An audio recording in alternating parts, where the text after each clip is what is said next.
Hello, welcome to the IET North Yorkshire Local Networks webinar on bioenergy, carbon capture and storage.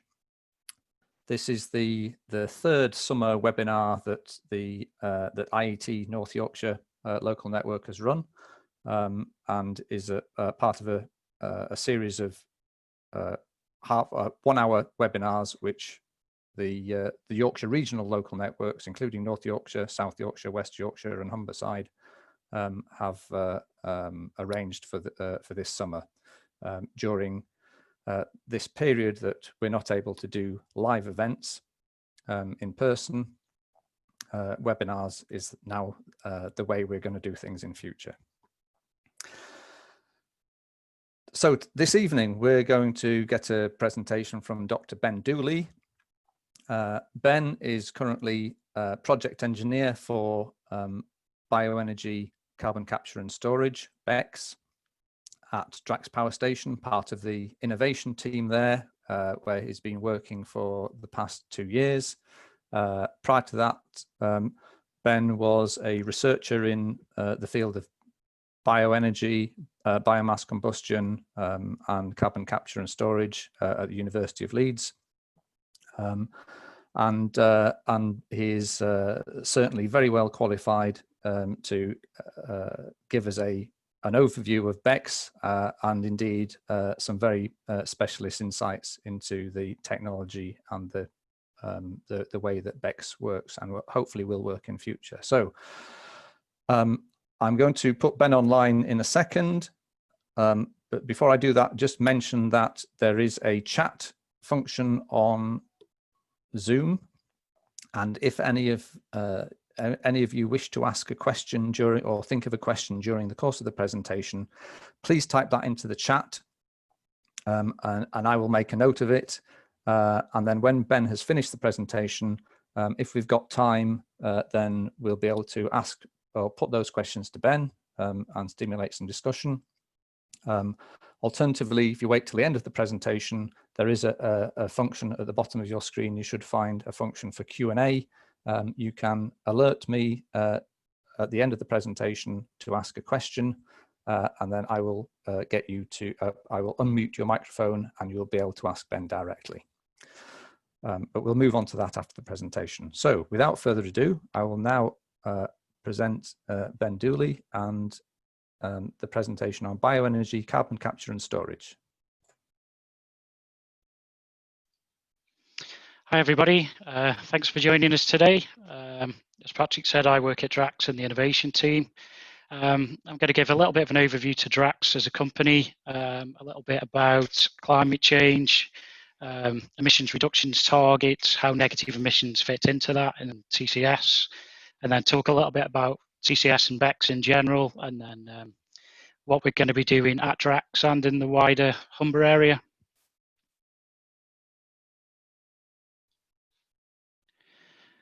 So a quick introduction to Drax. We are dedicated to enabling a zero carbon, lower cost energy future, and we do that operating in 3 main areas. The first is power generation. So we currently own and operate around 6.5 gigawatts of generating assets, utilising biomass, gas, coal and hydrogen. Generated around 12% of the UK's renewable power. I think that figure's from 2018. We started off live as a single power station, albeit quite a large one, 4 gigawatt capacity in Selby, and that's the focus of the BECCS study at the moment. Other areas of the business, the original power station was coal-fired, so there's 645 megawatt electrical units, and 4 of them have been converted to biomass. So when we moved into that area, we needed to source biomass, so we moved into biomass pallet production. So we have some facilities in America where we produce our own pallets and ship them over. And then the third area of our business is B2B energy supply. So we own 2 energy supply companies, Opus Energy and Haven Power. So first of all, climate change. So this is an interesting plot. This came out, I think it was 2018 when this started being seen, and it's shown quite widely in the press. I think it's a nice image. And what this shows us is it's the temperature increase against the baseline, which is the average for the whole period. And you can see quite clearly there that the temperature's changed. Timeline is from 1901 to 2018. And the reason it starts at 1901 is all emissions target reductions and temperature limitations that are put on climate change are all based on pre-industrial levels, which the IPCC define as from 1850 to 1900. So we see a temperature rise. What's causing it? So the IPCC, the Intergovernmental Panel on Climate Change, they've stated that human influence on climate change is clear and recent anthropogenic emissions of greenhouse gases are the highest in history. So that link has been made between emissions and climate change. And the IPCC then go on to say that many adaptation and mitigation options can help address climate change, but there's no single option is sufficient by itself. So that means there's no silver bullet. We need lots of different technology options, lots of different policies, behavioural changes if we're going to reduce the impacts of climate change. And then the Committee on Climate Change, this is the group that provides information to the UK government. So they advise the UK government on climate change, greenhouse gas emissions, and reduction implementation, how we do it. And they say that to limit the most damaging impacts of climate change, we need to reduce greenhouse gas emissions globally and adapt to current and future changes in climate. So big news in 2015 was the Paris Agreement. So this was an agreement between, I think, 185 different countries that we would do something about reducing emissions. So it was signed at the COP21, which is the COP Conference of the Parties. It's a UN FCC, United Nations Federation, sorry, I never get this right, United Nations Framework Convention on Climate Change. And there they agreed that they would reduce emissions with the aim of keeping temperature rises well below 2 degrees C and preferably below 1.5 degrees C by 2100. So where we are at the minute is we're around about the 1 degree C temperature rise based on those pre-industrial levels. And this plot's quite nice. This is from the UN emissions gap report. So this is published every year. And this tells us the emission trajectories we need to be on if we're going to meet the 2 degrees C range and the 1.5 degrees C range.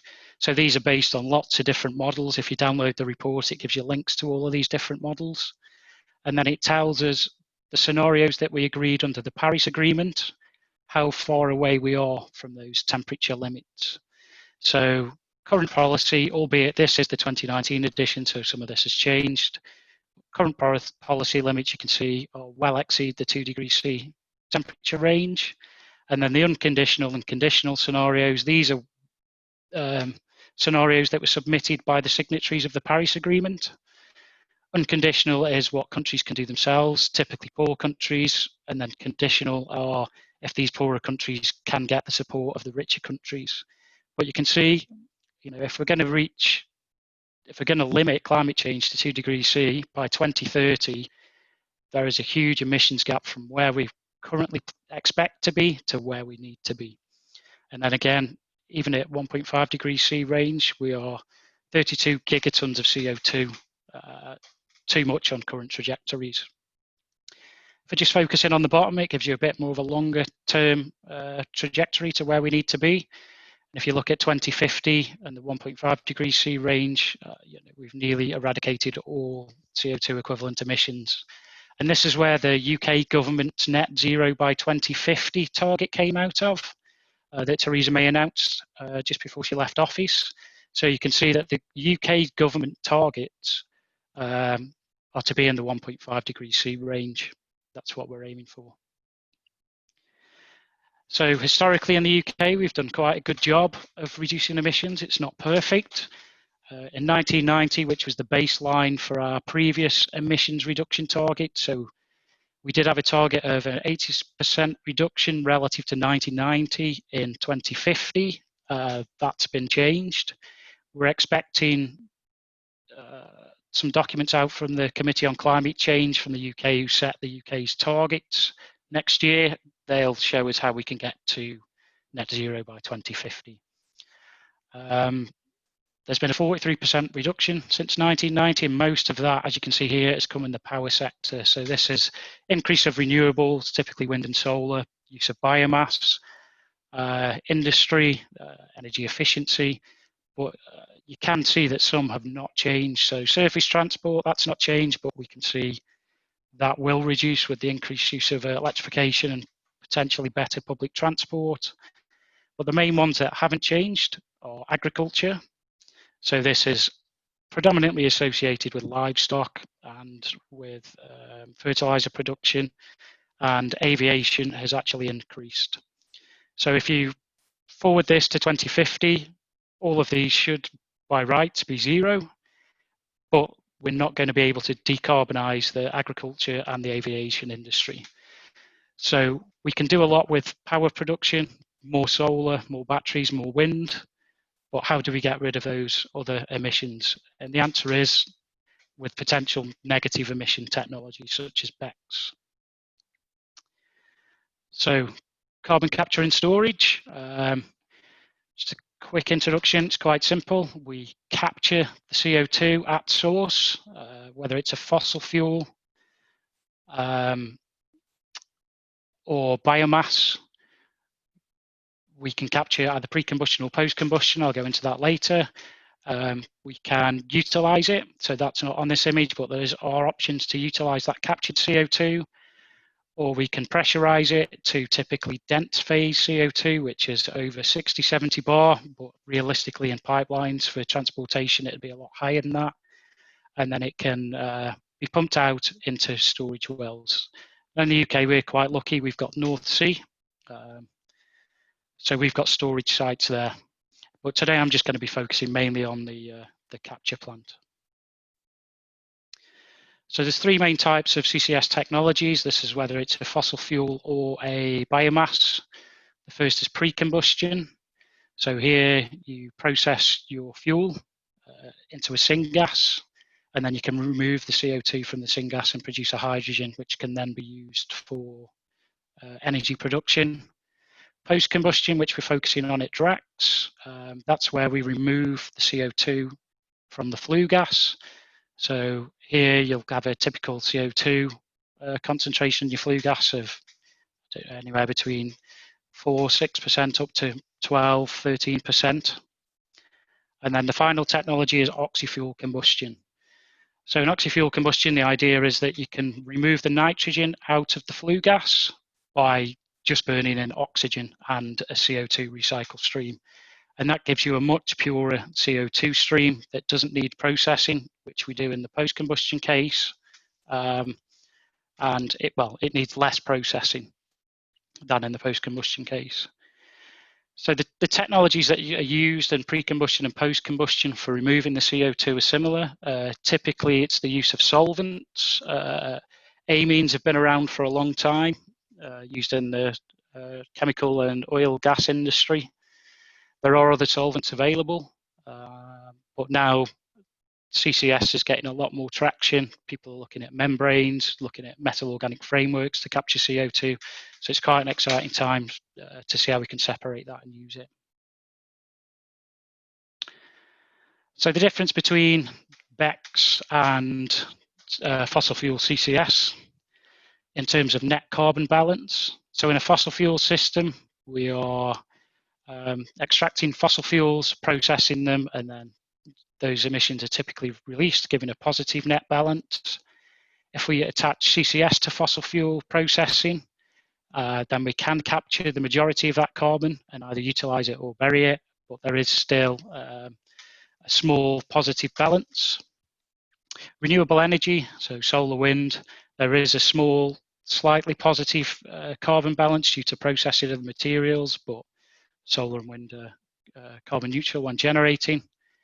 In the case of biomass, so when the biomass is growing, CO2 is taken up in the growing stage. When we process that without carbon capture, the same amount of CO2 is released back into the atmosphere, but there is also emissions associated with processing that biomass into a useful form, so you get a net slightly positive emission. And the idea around BECCS is if you can capture the CO2 that's taken in through growth, then you end up at a net negative CO2 balance. Just a quick overview of a post-combustion capture system. We have a power station, the flue gas comes out, it's processed, in this case by a solvent. The solvent comes in, captures the CO2. That solvent's taken to a stripper where the CO2 is separated, and then this is where it's either utilised or compressed and sent out for storage. So if we look at the post-combustion plant as a PFD, it's quite simplified PFD. So here we have the feed gas from the power station. Typically, I'll just say, so this system is for a solvent, a liquid solvent. So typically here, the absorption column, the absorption temperatures are quite low, dependent on which solvent you use, typically around 40 degrees C. Flue gases are typically quite warm relative to that, so there's some useful energy that we can extract. Take out some moisture first, a pre-treatment scrubber. So this takes out nasties in your flue gas, so some SOx, particulates, before being fed into the absorber. This is a packed bed absorber, so there's a direct contact between your liquid and your flue gas. Your flue gas goes up, your solvent comes down, and then your CO2 depleted flue gas is emitted out the top, and your solvent containing your CO2 is recycled from the rich solvent into the stripper column. So this stripper column typically operates at elevated temperatures with the solvent. Temperatures are dependent on the solvent. That temperature is delivered by steam, but here your solvent is separated from your CO2 is separated from your solvent liquid. That liquid is fed back through the lean solvent pump, through a heat exchanger to preheat the rich solvent incoming, and then back into your absorber column. And then your depleted CO2 is taken out the top through a condenser, through a reflux accumulator where any degraded solvent is recovered, put back into the system, and then your CO2 rich gas stream is taken off for further processing and compression. So CCS is seen as a bit of a novel technology, but actually it's been around for a long time. And at scale. So this is a plant in Houston in America, Petra Nova plant. And it's a coal-fired power station. It's around 600 megawatts, and they've taken a 250 megawatt flue gas slipstream off. So this is the feed that comes in to your CCS plant. This is the CCS unit. This is the boiler house. And in here, you can just see the quench column, which is here, the absorber tower with the new emissions point at the top. And then here is the stripper where the CO2 is stripped out of the solvent. A few other little points on here. This is your solvent storage tank for maintenance. There's some additional cooling, some generation. But this plant captures around 1.5 million tonnes a year of CO2, and that's pressurized and then used in enhanced oil recovery. So it's a utilization technique where they put it underground to increase oil yields. A few other further demonstrations of CCS in action. So this top left is the Slipner gas processing unit operated by Equinor in the North Sea, the Norwegian oil and gas company. So this gas out on this platform contains 12% CO2, and the Norwegians legislate that it should be 4% CO2. So they needed a way to strip out that excess CO2. So they have a solvent that strips it out at source. So they have a plant in the North Sea, and they are burying about 1 million tonnes a year. That came into operation in 1996.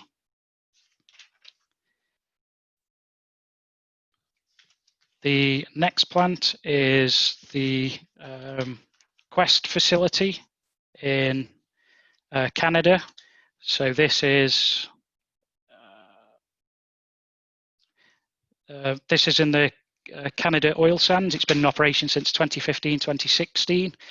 And they used hydrogen on site, so they strip out CO2 from natural gas and produce hydrogen that's used on site. And they are burying 1 million tons of CO2, and that's stored in an aquifer about 60 kilometers away. The bottom left is Gorgon project in Australia. So this is owned by Chevron, Shell, ExxonMobil, and this again is CO2 removal from natural gas. That's stored underground, and that's quite a big facility. It's around 3.4 to 4 million tons a year of CO2. That came into operation in 2020. And then finally, we have Boundary Dam, which was the world's first post-combustion plant. Came into operation in 2014. It's a 115 megawatt system. Now, this capture plant's in buildings, but you can just kind of see it here. This is the absorber. This is the regen. And that's captured, since 2014, around about 3 million tons of CO2. So large-scale projects in action, not on biomass, but there's nothing particularly different about a biomass flue gas relative to these, well, to a coal. So we don't see any major stoppages technology-wise and going forward. This is quite a good image. This is taken from the Global CCS Institute. This tells you what's been going on around the world in the world of CCS. So these are all the projects at different stages of development, some in operation, some at feed stage, pre-feed stage. But you can see there's a lot of large-scale CCS deployment technologies, a lot of pilot demonstrations, a few test centres that have been around for a long time, and utilisation. It's quite good to highlight utilisation.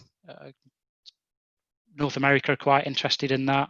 At the minute, that's majoritively led by enhanced oil recovery, but we see a lot in Asia as well. And the reason for that is because of where Asia is located. So tectonic plates are not a good place to store CO2 long term.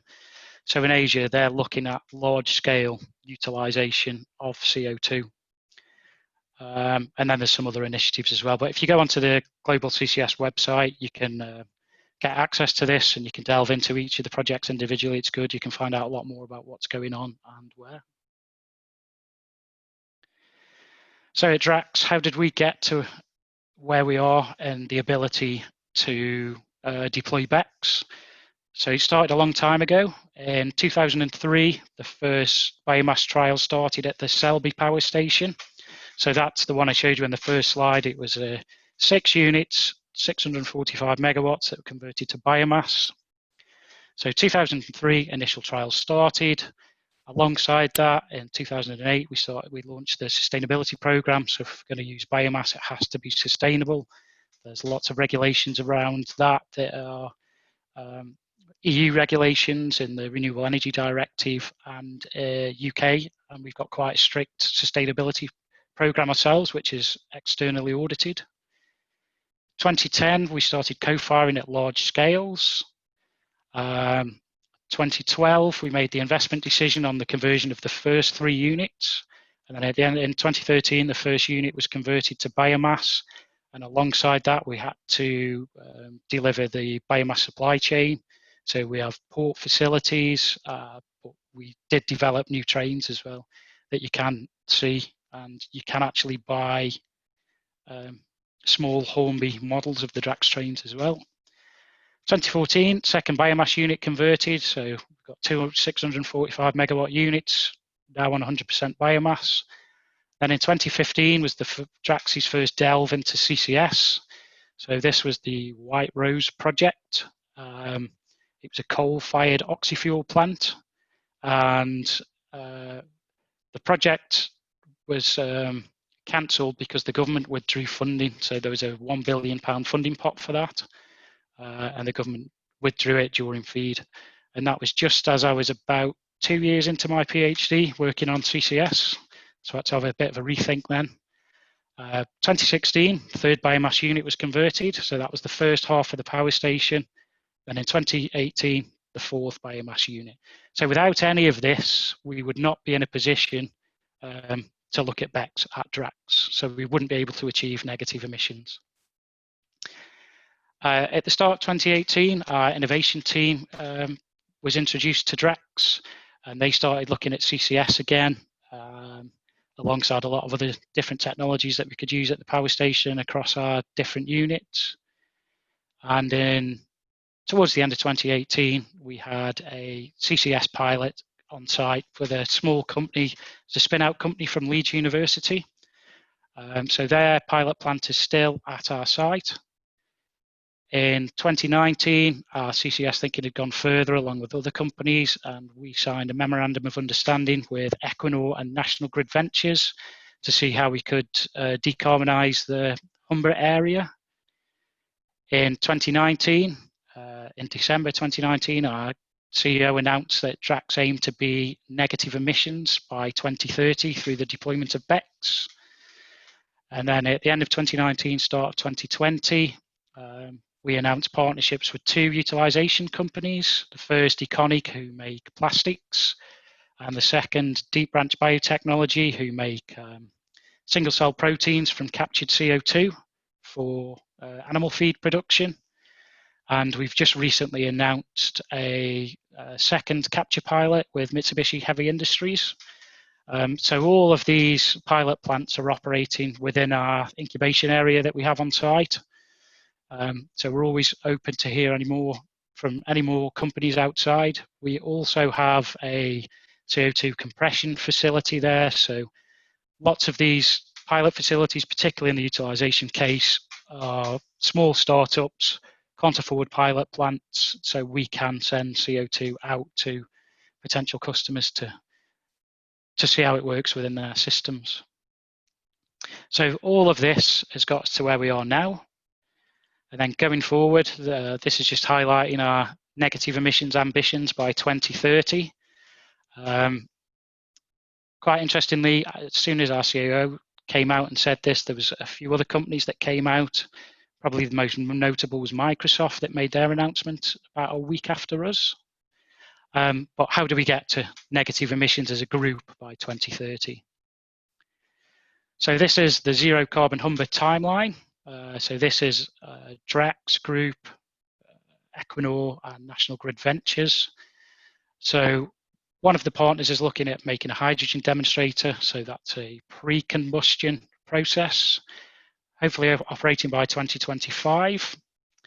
Drax itself, so we expect to install our first BECCS unit on one of our biomass units in operation by 2027.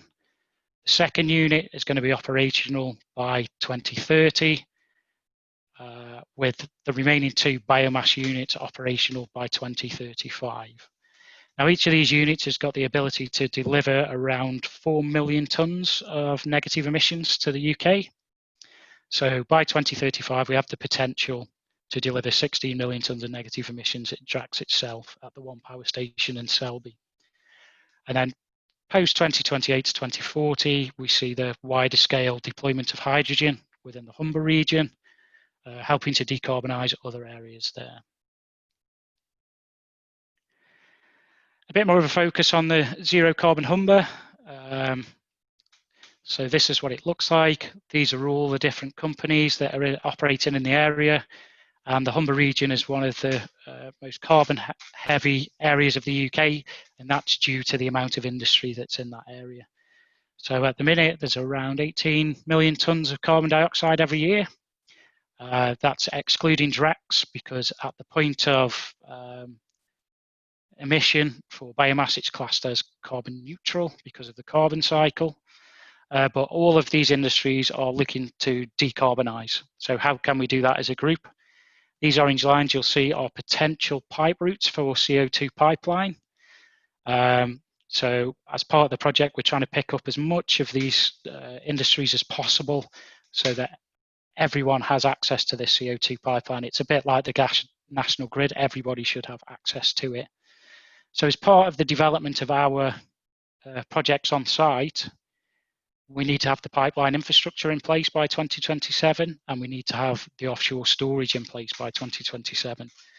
Not just that, we need to have the government policy in place before 2027 so that everybody can make a financial investment decision.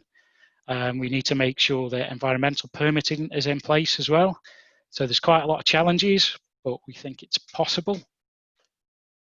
So it's quite an exciting time for the Humber. There's lots of potential there, lots of work to do. But if you're in the energy industry, I think now is a good time for job prospects. There should be a lot of jobs for everybody. This is a bit more of a focus on that 2028 to 2040 timeline. This is what it looks like. So we have the Drax power station with some hydrogen production facility, not necessarily on the Drax site, but in the Humber area. And then here we have the CO2 pipelines that pick up all the other industries, go out to the North Sea, and then also a potential hydrogen network providing heat. So again, an exciting time to be in the industry. That's a very quick overview of the technology, some of the policy, some of the emissions trajectory, and look forward to any questions. Thanks a lot. Thank you, Ben. Very good. I've got a list of the various people have put some questions or comments as well in the chat room whilst we've been doing that. But I can also invite people to ask Ben questions directly live. If you go onto the Q&A at the bottom of your screen and alert me that you want to ask a question, I can unmute you, and you should be able to